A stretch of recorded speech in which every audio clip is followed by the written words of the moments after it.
if someone were to truly objectively evaluate turmeric, okay, I don't think there's one condition, one health problem that you couldn't find some benefit from taking this right here. It's amazing. I've been growing turmeric for the last 9 months, and I finally harvested it, and my wife and I are eating it, and we're just chewing it. It's like an aromatic carrot. It's not very strong, but boy, does this have some serious potent properties. But first, let me talk about how to increase the bioavailability of turmeric. Now, anytime you take turmeric in a supplement, I highly recommend you don't take it in the curcumin extract only. You want the whole plant, because curcumin is only one of many, and I'm talking about thousands of different phytonutrients in turmeric. So if you get something that says curcumin extract, also make sure it comes with the turmeric powder. Or you could just, like I said before, chew the whole thing. Number 2, black pepper or white pepper will help you increase the absorption by roughly 2,000%. The white pepper actually increases the absorption a little bit better, but they're both pretty similar. Now, what you could do if you're going to take a supplement or just consume this, you can just take a black peppercorn or a white peppercorn and just swallow it.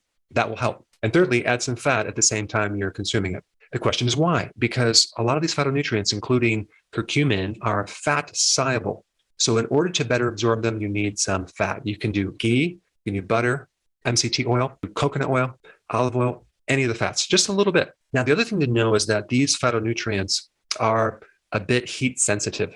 So if you're going to put them in your foods, chances are they're not going to be as potent. The other point is, if you get a supplement with turmeric or the curcumin extract, make sure you get the one that's freeze-dried, because freeze-dried allows for these enzymes to be activated. So they're in a state that's dormant, but they're not overly processed or heated. So let's just do a deep dive into what this stuff actually can do for your body. Out of all the plants, I would imagine that turmeric is right at the very top as far as the number of studies that were done on this. I'm talking about double-blinded, placebo-controlled studies on all sorts of things. The 2 big areas of research for turmeric are, number 1, inflammation, and number 2, cancer. And the amazing thing about turmeric is that it has virtually no side effects.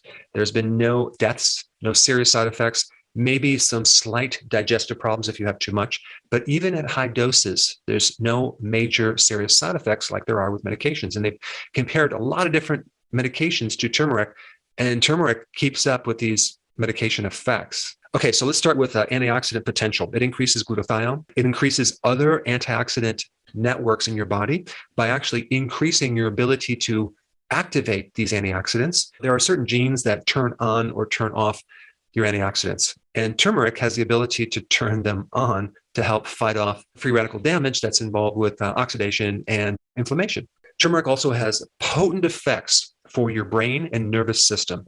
It's been tested to show significant improvements in Alzheimer's, Parkinson's, other neurodegenerative disorders. It's also been shown to decrease the formation of plaquing in the brain. It has very potent cardiovascular effects in helping lowering blood pressure, decreasing lipids, helps slowing down the formation of plaquing in arterial sclerosis and clogged arteries. It also protects that inner lining of your arteries, the endothelial layer that is usually most vulnerable to inflammation. Now, from a microbe standpoint, turmeric is a powerful antimicrobial, antiviral, antibacterial, anti-candida, antifungal, antiparasitic, anti-H. pylori. So it's great to take if someone had an infection. It shows great benefits to dermatitis and many other skin problems, psoriasis. It's great for the liver too, to protect the liver against fat formation, fibrosis, which someone develops after they have inflammation in the liver. Because turmeric has very potent anti-inflammatory properties, it's going to slow down fibrosis. Certain things in turmeric also increase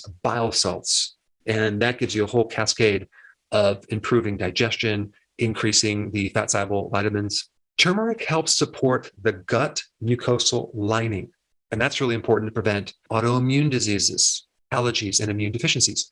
Curcumin in turmeric directly targets the DNA to help protect the DNA against free radical damage, to help in the improvement and repair of DNA. It also helps the cells that are damaged commit suicide, and that's a good thing. It's called apoptosis, which is controlled cell death if there's a problem in the cell, which that right there can help lessen the risk for cancer. Curcumin also protects the cell if someone is taking chemo or radiation therapy, as well as increasing the effectiveness of that treatment.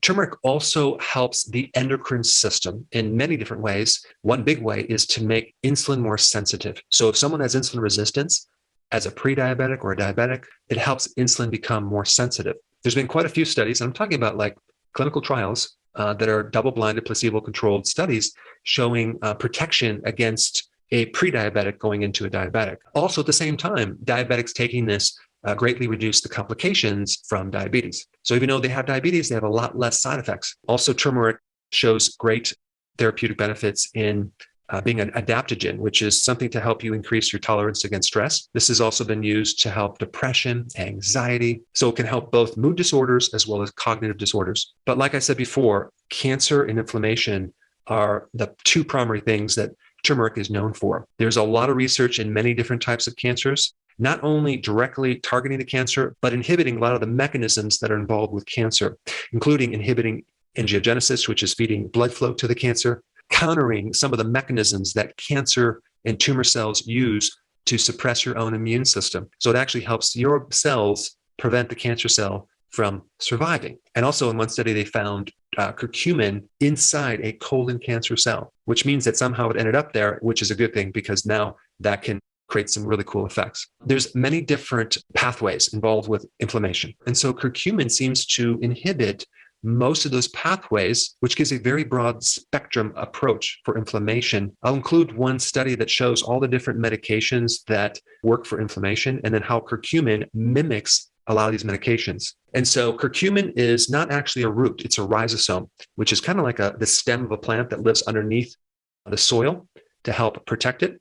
And like I said before, it's not bad, but if you're not growing it, just go to the grocery store, go ahead and buy some organic and just eat 2 or 3 of these per day to prevent a lot of problems. Delicious.